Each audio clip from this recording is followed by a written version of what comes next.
알쏭달쏭 생활법률 시간입니다. 정확한 법률 지식과 또 여러가지 다양한 사례 판례 등으로 생활법률을 좀 쉽고 명쾌하게 풀어드리는 시간입니다. 알쏭달쏭 생활법률 더선 법률사무소의 선동인 변호사와 함께하겠습니다. 안녕하십니까? 네, 안녕하십니까? 오늘 아무래도 선거와 관련된 내용일 것 같기도 한데 어떤 내용인가요? 네, 오늘은 보궐선거일이죠. 예. 선거 이야기를 안 드릴 그렇죠. 수가 없는데요. 예. 선거철만 되면 나오는 허위사실 유포 문제를 다뤄볼까 합니다. 이거 큰일 나죠. 예, 정말 심각한 문제인데 매년 선거 때마다 반복되는 이유가 있겠네요. 네, 아무래도 선거라는 게 짧은 기간에 치러지게 되고 예. 또 사람들은 부정적인 이야기에 먼저 반응하다 보니 다소 무리를 해서라도 이겨야 되겠다. 이런 그릇된 인식 때문에 매년 선거 범죄가 발생하는 예. 것 같습니다. 이번 선거에도 허위사실 유포와 관련된 여러 뉴스가 나오고 있죠. 하지만 아직 선거가 끝나지 않은 시간에 이런 말씀 드리기는 어렵고요. 작년에 대법원 최종 판결이 있었던 이재명 경기지사의 사례를 가지고 말씀드려볼까 합니다. 일단 결국 파기 환송심 끝에 무죄로 결론 나긴 했는데요.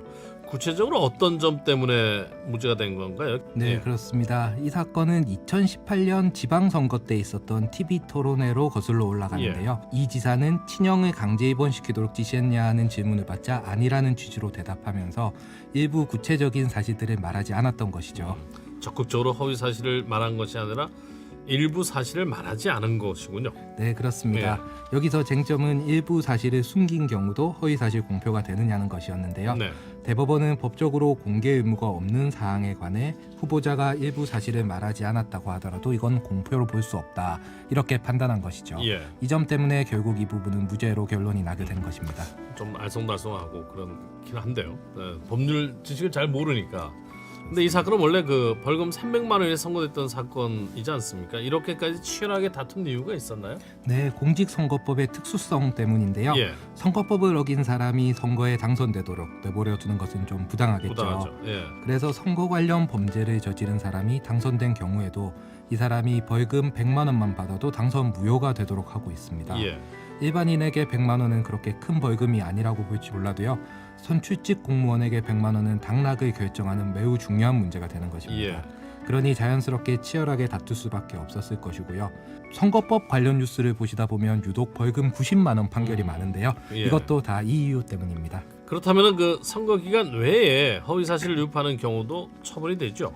네, 그렇습니다. 예. 선거와 무관하게 허위 사실을 유포하는 경우도 많은데요. 예. 공직선거법은 당선이나 낙선을 목적으로 허위 사실을 유포한 경우에 가중 처벌하는 것이고요. 예.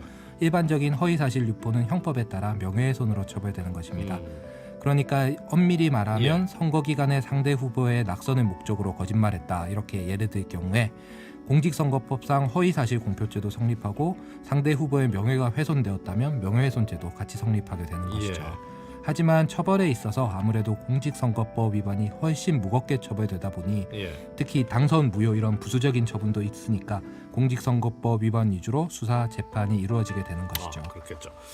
만약 그 허위사실 공표죄로 벌금 100만 원이 넘는다, 그러니까 당선 무효형을 받게 되면은 다른 여러 가지 불이익도 있죠. 이런 경우에 다음 선거에 또 제약이 있다든지 여러 가지가 있겠죠. 네, 그렇게 돼야 되겠죠. 예. 당선 무효형을 받게 되면 피선거권도 5년간 박탈이 되고요. 5년간. 네, 선거 보조금도 반납해야 됩니다. 예. 통상 수억에서 수십억 정도 선거 보조금이 지급되는데요. 예. 이 돈을 다 반납하게 되면 개인 신용에도 좀 큰 문제가 생길 수밖에 없겠죠. 그렇죠. 굉장히 조심해야 되는 상황이고, 근데 또 무엇보다 이런 허위 사실 공표가 없는 깨끗한 선거가 되는 것이 가장 우선 아니겠습니까? 네, 맞습니다. 예.